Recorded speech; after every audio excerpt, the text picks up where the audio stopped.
মাননীয় স্পিকার, আপনাকে ধন্যবাদ। মাননীয় স্পিকার, আমার নির্বাচনী এলাকা বাংলাদেশের সর্বদক্ষিণে উপকূলীয় অঞ্চল মঠবাড়িয়া।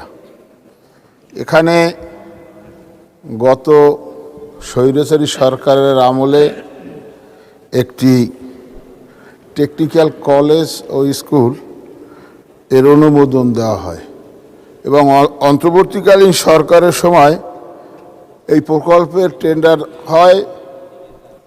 এই প্রকল্পটি তৎকালীন স্বৈরাচারী সরকারের দোসর সাবেক এমপি রুস্তুম আলী ফরাজির গ্রাম অজপাড়াগায় এই প্রকল্পটি নিয়ে যাওয়া হয়েছে। এই প্রকল্পটি প্রায় 28 কোটি টাকার মতন ব্যয় হয় এই স্কুল অ্যান্ড কলেজ করার জন্য। আমি এখানে মাননীয় মন্ত্রী মহোদয়ের কাছেও এই প্রকল্পটি যাতে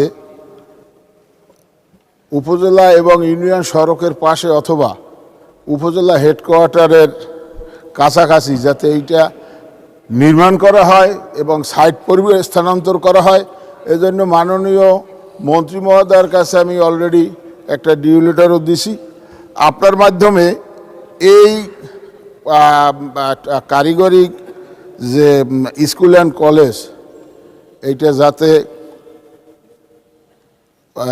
ইউনিয়ন মহাসড়কের পাশে অথবা ইউনিয়ন সড়কের পার্শ্ববর্তী এলাকায় অথবা মঠবাড়িয়া উপজেলার আশপাশে যাতে এই প্রকল্পটি নির্মিত হয়, এই জন্য আমি মাননীয় মন্ত্রী মহোদয়ের দৃষ্টি আকর্ষণ করছি এবং এর সাথে আমাদের মাননীয় প্রধানমন্ত্রীর হস্তক্ষেপ কামনা করছি।